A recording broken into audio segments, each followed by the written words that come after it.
Welcome to the Gen Z Stoic podcast, where every week we strive to lead younger generations on a path to virtue through the insight of Stoic teachings and personal stories from our lives as Gen Z Stoics.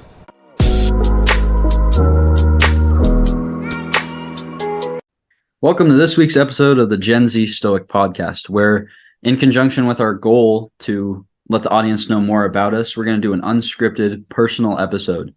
This is some of the kind of stuff that we would talk about off the air that we're now bringing on air, that we're bringing, let our audience know a little bit more about our personalities, kind of outside of Stoicism, but also in connection with Stoicism. Absolutely. I mean, so it's going to be a personal conversation where we're just here to talk. It's mostly more of a, instead of a conversation to the audience, it's more of a conversation between you and I, sort of going to bring out, like you said, our personalities, who we are, sort of more personal insight on how we see the world. So I guess I'll just start. I'll just pose you the question. How was your week? What did you notice this week? So this weekend was Hollow Weekend, and the costumes were crazy this weekend. Crazy costumes. A lot of partying, a lot of BS going on. It was funny. I went to a frat party yesterday for 40 minutes, and I couldn't take it. It's so bad. It's so I hate, mine's is so below average when it comes to the partying lifestyle and the traditional college experience. It's very tame compared to what you're experiencing, and it still just disgusts me how much kind of stupidity there is there, in terms of just people have no respect for themselves. People have no common sense. You're going in engineering school, you're pretty smart, but the lack of common sense here is crazy. And it was exemplified to me this week, and especially yesterday, because people just throw themselves at anything that is there, no matter what. Even if it was something that they said that they didn't want to do at the start of the year, all of a sudden they're doing it. So we talked about last episode, the people I see who just kind of get lost in that kind of lifestyle, and I just keep seeing that, and it's so kind of disillusioning for me about our generation, that you're so easily persuaded to do things that you said you weren't going to do a month ago, just because they're there. It's very weak-willed, something that I'm not a big fan of. But that was my primary observation from this past week, especially with all the partying stuff going on, Hollow Weekend. Yeah, costumes. Some of the costumes there are crazy. I didn't know that you could just throw fishnets on anything and it was a Halloween costume. But that was my observation. I'm with you, dude. Except, like you said, we have very different experiences here. You said mine's is pretty tame. It's not. I'm in Los Angeles. I mean, you hear LA, what do you think of? I mean, you think of, going out, all the crazy stuff happens here. This is where it happens. And I definitely got a taste of that this weekend. It was very interesting to see the costumes that were supposed to be costumes. And I was I actually can't tell what any of you are. I really actually have no idea. I think the idea behind dressing up in a costume, you're supposed to be able to tell what you're dressing up as. One year I was Jupiter. You could very clearly tell that I was Jupiter. I had the big red spot and everything. It was great. But now it's sort of just, I think, as we grow older, there's just the wrong idea behind Halloween. Our views change and what we value changes, which is why it just sort of goes out the window. Growing up, I never would have understood what I'm seeing right now. I would have been I don't understand. Are they pirates? The fishnet? I don't understand. What wears a fishnet? I don't understand. It was very, I didn't like it. My family's you guys, you going out? You gonna? I was no, I don't really want to go out. I would rather just stay in and spend time with my friends who aren't going out and stuff. But you know what else I've been seeing lately that I've really been, and I'll bring Stoicism in this, because I always think of this before I form an opinion on somebody, is Marcus Aurelius says, before you judge someone, think of the characteristic that you have that is most alike that of which you're about to critique. And I always think about that, because oftentimes when I judge someone before thinking that, I immediately see myself do the exact same thing they did not very long after. But I say that, and I've been seeing this a lot this week, but it's just the amount of excuses. There's so many excuses to not try or to not do the right thing. It just makes me very angry. Like if you could just do the right thing and not have to make so many excuses to not do it, then I feel like as a society we would just be so much better off. Yeah, I noticed kind of the same thing here. I classify it as like in a person, I like to see purpose and ambition. Purpose is like the fact that you have meaning and you're trying to achieve something, and ambition is like you have the motivation to get there.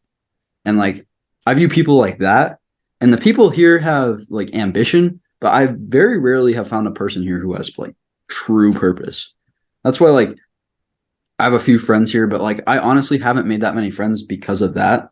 Like everybody here just doesn't like, and everybody here doesn't like philosophy too, which is tough, very tough for me going to an engineering school where it's all physics and calculus and stuff that I don't care about. And then I try and talk philosophy with people and they have like no concept, or they have like a really weird concept of philosophy, but nothing really aligns. So I've just been finding that like people here just don't have like that purpose yet. People here, like if I think of an example, we have like NHV, which is our writing class, which is like engineering ethics, essentially, where you just have to answer a bunch of ethical questions, write essays about it. And everybody here like hates it. And I'm like, this is literally like the purpose behind you going into the field that you want to do is you answer these questions, you think about like the impact that what you're doing does. And nobody wants to do that. Nobody wants to think about their impact. And like everybody lives life very temporary, it seems like at times. Like everybody lives so that they are just going to like get the most entertainment out of their day. Like I see nothing wrong with living temporary. You know, you have the whole idea of memento mori and making every day worth it. But when it's just like, how can I get my next fix of like entertainment that doesn't mean anything? It's like so counterproductive to me to watch all those people who are just like moving one day to the next, just like, yeah, how am I going to find my source of entertainment today? Like what am I going to use to like be filler today? Social media, like alcohol, like whatever it is, like all of that stuff. It's very, again, disillusioning. And it's something that's made me realize like how paramount like the work we're doing with the podcast is that our generation lacks such a purpose. When we say that in like our mission statement, like that's the thing that resonates most with me is that like our generation lacks purpose. Like what are we doing as a generation? Are we really going to be satisfied with like our generation wanting to be like TikTok influencers and social media figures instead of like a doctor or somebody who actually like makes an impact on the world? Like we reference that all the time. Like I reference that all the time. That kind of like stereotype how like American children want to be like social media influencers and people who don't do anything. Whereas like people in Europe, people in China, those kids want to be like doctors, mathematicians, scientists. They want to be something that like actually does something in the world. And I think that's what it boils down to is like people are just looking for that like temporary fix of like entertainment. And the permanent status of that is being an influencer because it seems like you're always being entertained. You're always doing something entertaining. So that's why people are attracted to that. And it's really sad. And I honestly can't put my finger on like where that started, but it's really sad that like in our generation, we just idolize these people who like suck. These people are terrible. Like they're only like funny. That's like social media influencers at their best are only funny. That's like their only redeeming quality. Otherwise, they just are terrible people.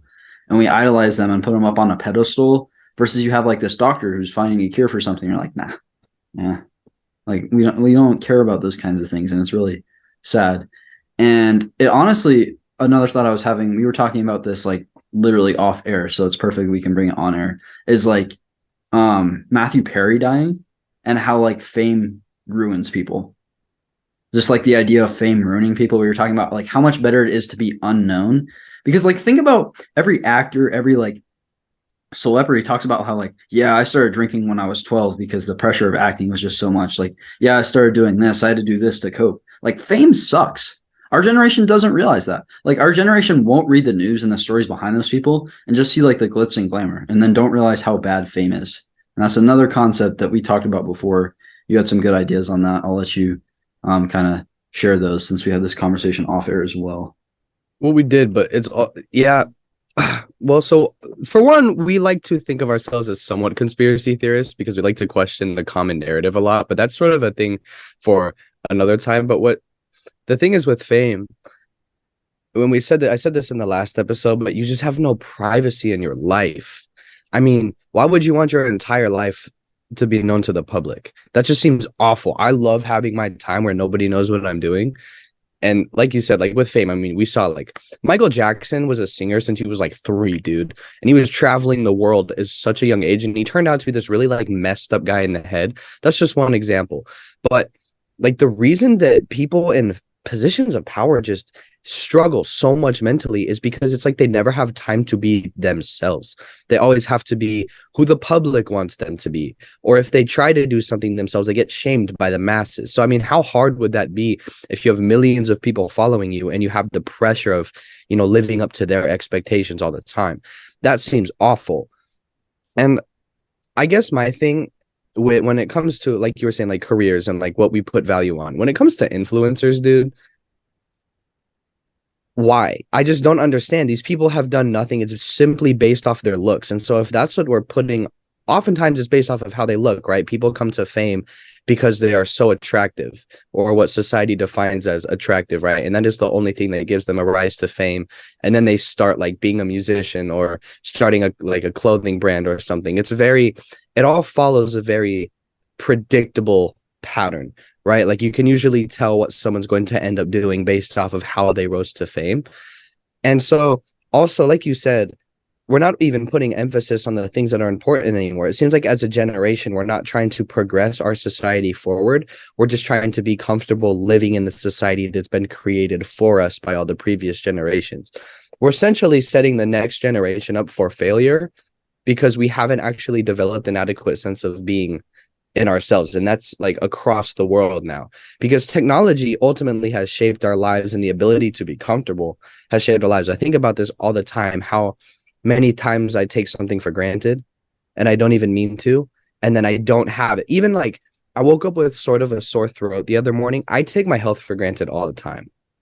Like, or like a stuffy nose. Like I'll wake up with like some congestion and I'm like, I take my breathing, my simple breathing for granted all the time. Or we won't have power in our building for 20 minutes. And I'm like, I can't emphasize how much we would just rely on the things we take for granted. I think one thing that comfort teaches us is the opposite of gratitude. We learn to just be greedy, right? We're not gracious in our lives. We're not grateful for the things we have. Instead, it teaches us to want more. And when you are living in a society of people who just want more and more and more and more, I mean, there's no purpose, and that it's a full circle. Like you said, you have, people that are sometimes ambitious, right? That you've met people that are ambitious, but it doesn't feel like they have a purpose. I have yet to meet someone out here that I find to be not even overly ambitious, but just even a little bit ambitious, like wants to jumpstart something, wants to take action early. Everyone here that I have met, and again, I know it has only been a few months, but it seems very just content with where they're at. And that is totally good. It's good to be like content with who you are as a person and like live in the present. But it becomes bad when you don't want to be more. You're just like, oh, I'm just going with the flow. I hate that. I hate that slogan, going with the flow. I would rather, steer my own ship instead of just go with the flow, because what that means to me is conforming, going with whatever everybody else believes. Well, I think about it. You mentioned how we're conspiracy theorists, and so I'm going to go down that route. I'm glad you mentioned it. I would love to do this on air. So I talk about all the time how our government and the people in power funnel us into mediocrity. If you know me personally, I will give you that speech. I've given Mateo this speech multiple times, so he's going to hear it again. It is true. Here we go. We get funneled as society, especially, and this is obviously American focused. I can't really speak on the experience of people under other governments, and other systems of power. But we think about the education system. We made an episode how the education system is basically set up to make you a factory worker, because it was designed by Rockefeller, who was one of the wealthiest men in America, and he wanted a generation of workers, not thinkers. He said that himself. And so he shaped the education system by giving it all of its funding to make you a factory worker. So if we think about in modern times, right? You go to school, you're told you need to get grades to go to college. You pay 40 grand a year to go to college, which is exorbitantly expensive. You don't really need to pay half of that. And now you pay 40 grand for an education that you can get online, as I say when I'm in college, but besides the point. But you pay all that, goes to the institution, goes to like banks, goes to the political benefactors who support the school, goes to all those people. They get your money, they give you an education, they give you a piece of paper that has no value. Like if we think about a degree, the only value that that piece of paper, the degree has, is the value that other people have been told to give it. Is the value we've been told to give it. It's just a piece of paper you pay $40,000 for. The knowledge that that piece of paper represents is something you could get for free on the internet. And then, but anyway, you go to college, you're funneled, and then you get like a menial 9 to 5 job. That's the goal, right? Is secure employment, get a good job. But a good job to people is like, I get this 9 to 5 that pays me enough to like buy a car with a loan and buy a house with a loan. Guess who gets paid? The banks. Guess who gets paid? The banks.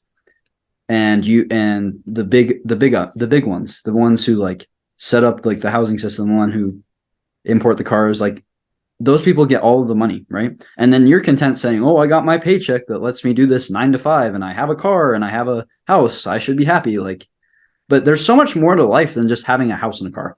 Like, I think that's what people, to kind of connect back to what you're saying, people being content with their own situation are content with those breadcrumbs. That's all it is the people in power let the middle class, let the lower class have a few breadcrumbs that make them feel content. So you have like a family SUV, you have a minivan, cool, you're good. You have like a house that isn't falling apart, you have a roof over your head. All right, well then you're happy. Then you don't need to question things. And that's how society, I think, wants us to think. That's how the people in power in this country and around the world want you to think.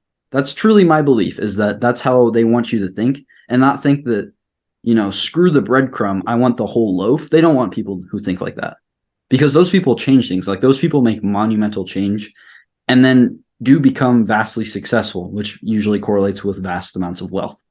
And so I think that we need more people in our generation who say, screw this kind of system that makes me like a menial 9 to 5, like the modern version of a factory worker, which is an office cubicle worker. That's the modern version of a factory worker. And think about how many people go through the system and then that's their end result. And then think about that lifespan. Then you make your money, you retire at like 70 when you no longer have the energy to do anything cool, and your life isn't really fulfilling. Like, sure, you have the basic comforts and needs met, which is a lot more than a lot of people can say. So like, congratulations. But there's so much more to life than that. There's so much more to experience than just like, okay, I can buy a car, I can buy a house. And like, that isn't even guaranteed anymore. Like, I just was reading like a report the other day that said like 20% of our generation won't even be able to buy a house in their lifetime. And that's because that system of just being content doesn't work, because then you don't make progress. All right, I'll let you talk. Go ahead. No, this is good. I'm just agreeing. And dude, there are so many examples here of this, because I'll start small. Number one, you talked about like college. You first talked about college, so I will speak on that. I've met so many people here. And by the way, LMU is not cheap. And they do give out scholarships. So that is like basically why I'm here, is on scholarship. But that's besides the point. What I'm saying is there are many people here who don't know why they're here. They followed what their parents said or what the school system said was best. They said, oh, you'll go to college and then you'll get a nice job and then you can have a family and you'll basically be dependent on the government for money your entire life. A lot of taxes. You can pay lots of taxes, and you can save your money with, negative return interest rates, and your money will depreciate in front of your own eyes. But that's besides the point, because you're going to go to college and pay, $200,000-$300,000 for 4 years of education to get a communications degree, right? Think about it. It doesn't even make sense. And most people don't know what they even want to do. Like, oh, I'm liberal arts undeclared. Why would you spend $200,000 or $300,000 if you don't even know what you want to do? And doesn't even have to with anything. That just doesn't make logical sense. 2, I am on a meal plan here. So per day, I'm on the largest meal plan because I'm bulking all the time and I go to the gym and I like to eat. But that's besides the point. So the meal plan here is $26 a day. It equates to $26 a day. And so I see that and I'm like, okay, well, the meals must be like $7 to $8. The minimum meal that I can get here for like a decent sized portion is around $13 to $14. Everybody knows that you have to eat at least 3 meals a day if you were like a normally functioning human. Personally, I have to eat 3 meals a day. Let's go with the FDA. They say 3 meals a day, right? Well, if I'm not even a mathematician, but I know that 13 times 3 is more than $26. So you have a meal plan designed to leave you in debt. It is set up for you to fail. And that's just one little thing. But you talked about Rockefeller, and that was the whole idea. You go to school, you're not taught how to think anymore. You are taught what to think. You aren't taught, oh, how can I, like, I've never been in a school, especially in high school and in college, my is sort of hypocritical because we're in college as we're sort of dissing the education system. But, we have also talked about alternative paths to college for ourselves previously. I won't really go into that as much, but when it comes to, getting a 9 to 5, and if that's what you want, like, go for it. But I think the reason people want that is because, and this is my personal experience, is because they aren't aware of how much more life has to offer than if you're just content with, what everyone has told you. Like, a lot of people, if you ask them why they went to college, they say, oh, like, my parents said, like, I should go to college. Like, it's a good thing. But college is so much more expensive than it used to be. It's not cheap. Like my uncle came here and it is over, I think, tripled in price. And it was only 20 years ago. So there's a big change in what, society is sort of pushing for. And I think our generation, though, is starting to see that college isn't the best alternative after high school, which is good because that means we're sort of starting to realize, right? But dude, all the conspiracy theories, man, that we have talked about, but especially just with the education system in general, it isn't set to set you up for success. It's simply not. Now, if you want to be a doctor or a lawyer or, an engineer, obviously you need to go to college to learn how to do these things. But if you don't know what you want to do, or if you want to even start a business or just anything that doesn't require school, right? Why would you spend and put yourself in debt? It's perfect because then you have loans to pay for the rest of your life, and the interest rates are going to keep increasing by the year, and it's going to get more and more expensive, and you're just going to accrue debt. And the only choice that you're going to have is to get a 9 to 5 because that's all you can get. Like, that's the only job that you can get with this degree that you've earned. And then, like, you have to pay loans on the house. The banks profit. And that's what a lot of people don't realize, is that the government doesn't actually print the money. The Federal Reserve prints the money. And the Federal Reserve is a private institution, which is funny because it's a federal reserve, but it's actually ran as a private institution. But it's like during COVID, for example, when the government spending increased, for the vaccine, to spend money to research and fund a vaccine. Guess who made a lot of money off of, where does the government spending, where does that come from? Well, they have to take loans from the banks. Guess who profited off of the entire, COVID situation? The banks. They got so much interest from all those governments, all the government purchases for funding for the vaccine. That's just an example. The state will always profit off of a crisis. That's a whole nother conspiracy theory loop that we could go into, but yeah, no, I love that you brought up the Federal Reserve because I could go on an entire rant about that. But instead, in lieu of doing that, I will just recommend one book to our readers. If you want to learn about the Federal Reserve, read End the Fed by Ron Paul. Fantastic book. Fantastic book. Covers what's wrong with the Federal Reserve, how it's a good book. It's from a libertarian perspective. I will give that outlook, which is something I agree with. But Ron Paul, famous candidate, ran for Republican nominee for president, 2008, 2012. But yeah, no. And people like agree with that. But then the most common response I get is like, oh, but there's no power like up above who's making that system a thing anymore. And then I would argue that there's clear proof that that's not the case. That's not true. There is a clear higher power hierarchy who is keeping this system in place because Americans' faith in the higher education system is like at record lows. There was a July study this year by Gallup, and it was like 36% of Americans have faith in higher education, which is, I think, like half of what it was a decade ago and record low. And so you think like with the structure of the American government where like the people rule, right? If only 36% of our society believes in higher education, we would fix it. We would do something. We are not doing anything.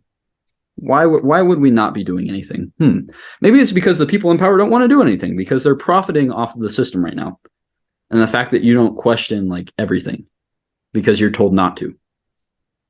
Like, so because the way that I view it is like in school, they always teach you to like raise your hand to ask a question. And essentially the government and people in power are the teacher in that situation. And you can raise your hand and ask a question, but then they just like look right past you and don't choose not to call on you because it's like a question they don't want to answer.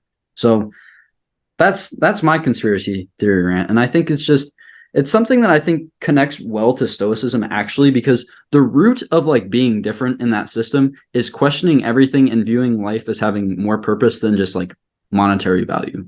And I think those are two things that connect really well to Stoicism, and something that I think like Stoicism helped me develop this view, because I was looking at it and I was like, I could be really content with having a 9 to 5 and having like a decent car and a nice house and like a family. I'd be content doing that.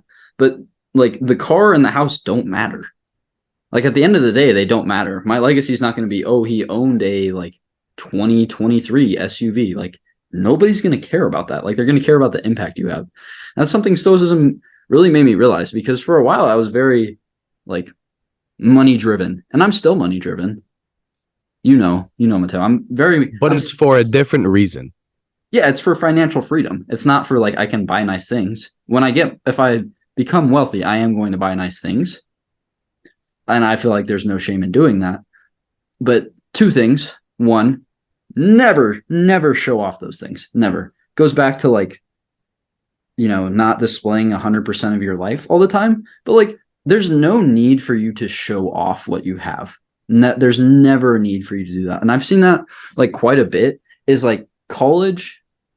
This is like a web that I'm just relating thoughts to at this point. But like college at sometimes kind of feels like just like a competition of like who has like the coolest feats.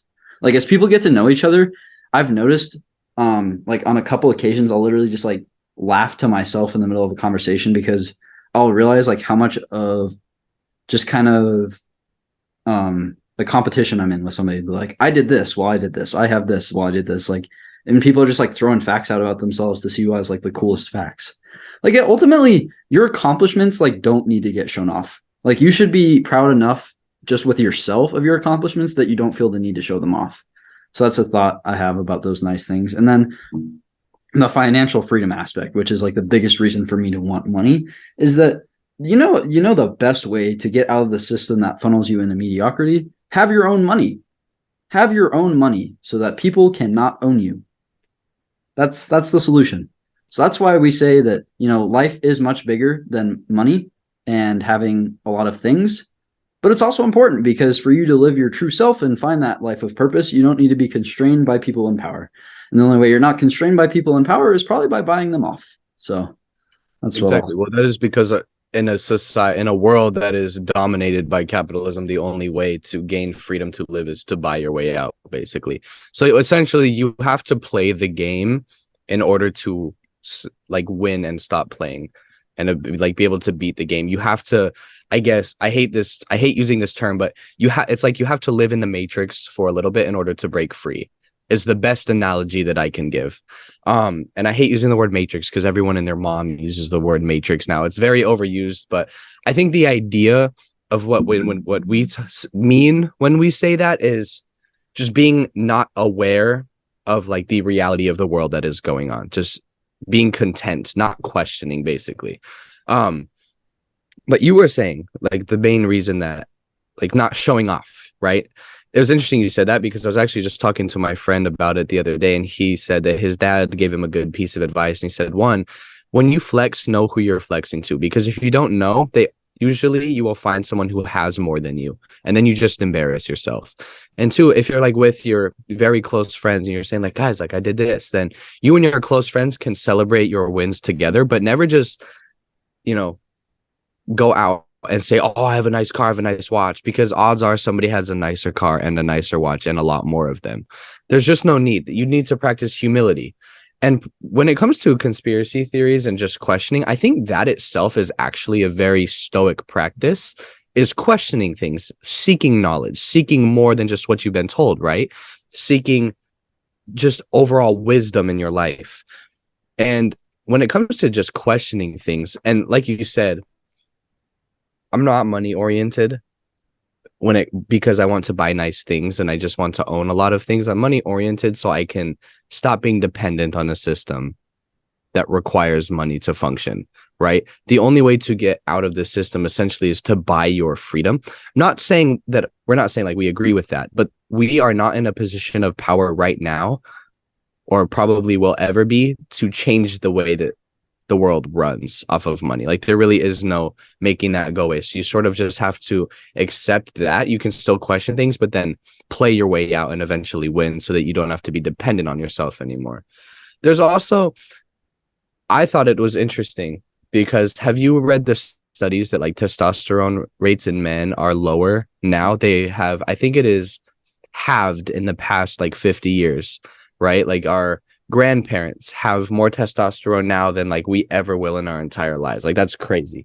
Some statistic. I don't quote me on that because it's sort of paraphrasing, but there's so many things going on in the world that people are failing to question and just kind of accept as a fact. If we all just accepted what we were told and just things were pushed out to us and we just never questioned anything, society never would have gotten anywhere. Like that's what sparks change. That's what sparks movements, is people who speak out against what the mass is saying to do. And that's also a big reason why we started this podcast. The majority of our generation isn't, I would say, fluent in philosophy. They aren't fluent in the practices that philosophy offers, and they also aren't aware.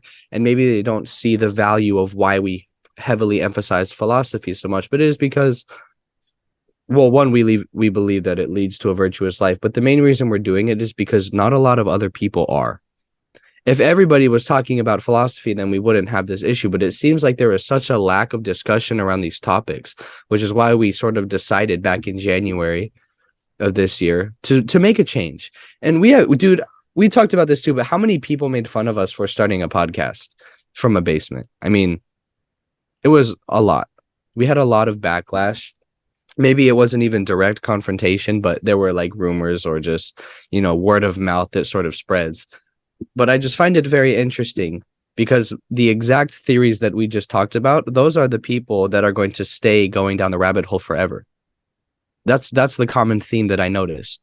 People who think in a similar way to you, and for us, that is going to be, questioning things, being ambitious, trying new things, seeking to make the world a better place. They will never hate on a person for trying to do that, but it is the people who are sort of following the narrative and blindly accepting what they have been told that are going to be like, oh, why are you speaking out? Why are you doing this thing that is unorthodox or that most people wouldn't be doing? No, I just noticed nobody had the courage to say anything to us. Like, that's what I noticed is like, I would hear from certain people like, yo, I was in this class and someone was talking like bad about your podcast and making fun of you guys. Nobody did it to us. And to me, that exemplified that people who were making fun of our podcast didn't have any courage. They didn't have any backbone. So it's not really like worth the time to worry about. While you were talking, I did find this study. So people cannot come at us for not having actual research. It's not 50%. It's 27% decrease in testosterone from the Journal of Clinical Endocrinology and Metabolism, 2007 study. And then a 2021 study from like the European version of that essentially was 25%. So a significant decrease, and you're right. And I think people, just kind of have rose-colored glasses on when it comes to like their outlook on society.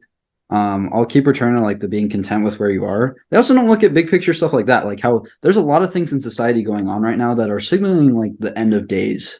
Not to be like a doomsday person, but like that. You look at like climate change, just a lot of things that are going on in our society are the markers of like a empire falling. I talked to you the other day about like some of the things that marked like the end of the Roman Empire. One of those things was like excessive like militarization. What are we doing now? Like we're preparing for 2 wars. Like people like infighting, like civil war. Like what are we doing now? 2-party system. Like everything in our society, if we look at historical trends, signals like a significant decline in how a society functions. And so again, if we return to like why we started the podcast, that was it for me, is like I was one of those people. And then I found Stoicism, and all of a sudden, not purely because of Stoicism, I will say it wasn't 100% because of Stoicism, but Stoicism opened my eyes to a lot of things so that now that they were open, I could also look at a collective subset of things that weren't related to Stoicism. And so now I'm somebody who like maybe is a conspiracy theorist, but it's just because I question the narrative that we're fed by like the media. Because we're certainly fed a narrative that people want to buy into. And a lot of people do drink that Kool-Aid. And then when controversial figures rise up who like question that narrative, like people fall into two camps. They're either like fully on board with that person, or they think that person's like the antichrist. Like there's like, and that's what happens to people who challenge the narrative. And I think that's what we're doing. And I think that's why it raised that backlash, is the people who don't have a spine and courage to like look into things and look at the facts in question are going to be scared when the narrative is challenged. And therefore they're going to come at you for that. They're going to be upset with you for disrupting the narrative. So that's my biggest thing, is always disrupt the narrative. Wherever you're at, disrupt the narrative and see what happens. Because like you're going to be a much more knowledgeable individual if you do that versus if you just sit there and keep drinking the Kool-Aid and just believing what you're told. Absolutely. And that sort of reminds me of this quote. If you've ever seen the movie The Matrix, very great movie. I think it was like a 1997 film or something, but there's this guy, his name is Morpheus. If you've watched, The Matrix, you know who he is. But he has a great quote. And the quote says, you have to understand most of these people are not ready to be unplugged. And many of them are so inured, so hopelessly dependent on the system that they will fight to protect it. So like you said, that is exactly what we are seeing now, right? You see people who are so, dependent on this narrative that we are being fed, that they will defend it at like almost with anything, whether how much they know about it or don't know about it. They are being fed information and everybody is believing it. So they are willing to defend, a point that they know nothing about, but simply because the masses believe it, they will be willing to defend it. That's sort of the idea. Just people go along with what everyone else does because it's a comfortable thing to do. People conform to groupthink. People stop thinking for themselves. And then you have a society where, the people who are in those high positions of power are just going to profit off of the backs of the people who have no idea what's going on. Not to make this a financial episode by any means, but I think it was just, that's the most prominent like example that we can give, is just because the people in power are motivated by wealth, right? We sort of have determined societally that, money equals power. And so the only way to ever make your way to be powerful is money. And that's sort of the reality of the world that we live in. And just the things we place value on. That's why I feel society is, like we were talking about the influencers earlier, why we have put such value on influencers and how like the very shallow, we give very shallow people fame simply because of like materialistic ideologies. And that sort of stems from the idea that money equals good. Money makes good person. Money means you're good and you are awesome and everything is great. But we know that that's not true, because like we were talking about with fame, with money sometimes comes fame, and it's very hard to be famous and not have a lot of money. So when you are famous, like it's very obvious, like we've seen with people who struggle with mental health and celebrities who speak out, that money isn't the answer to a happy life. Stoicism is the answer, not the answer, but it is part of the answer to living a happy and fulfilled life. That I would rather be broke, but at least know who I am and be content with who I am as an individual, than be rich and sad. People say like, oh, I'd rather cry in a Lamborghini than in a Camry. I disagree. And the reason that I say that is simply because I would rather be able to stop crying in a Camry than keep crying in a Lamborghini forever and ever. That's sort of my response to that, is I'd rather be able to at least stop crying and move on with my day than keep crying forever and ever, and never be able to fix who I am. But I think this episode was, unlike any other episode that we've ever done, but it was very interesting. I think honestly, it's something I would like to do again. As we kind of run out of time, we're kind of butting up against our usual episode length. This is something that we are very open to doing again. I think it's something that provides kind of a different type of entertaining, different type of podcast for us. Something we enjoy doing though. So be sure to leave us some feedback if you want to see more of these kinds of episodes. We would be happy to provide them. This has been this week's episode of the Gen Z Stoic. If you haven't checked our website out already, be sure to check that out. Check out our articles. Go hit up the groups page. We will respond. And thank you for listening as always.